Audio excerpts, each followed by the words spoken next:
નમસ્કાર ખેડૂત મિત્રો, તો ફરી સ્વાગત છે તમારું એક આપણા નવા વિડીયોમાં।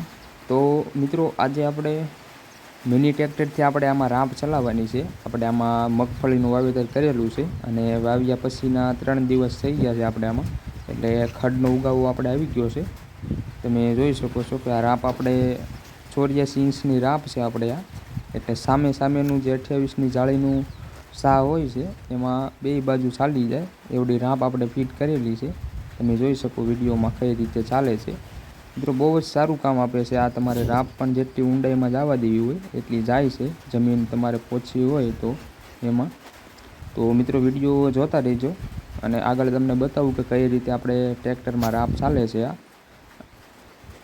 અને મિત્રો, આ રાંપ હાંકવાથી તમારે 50% ઉગાવો ખડનો હોય છે તે નાશ થઈ જાય છે, તે ખાસ આપણે ફાયદો થાય છે એ। તો ચાલો મિત્રો, જોઈએ કે રાંપ કઈ રીતે ચાલે છે આપણે।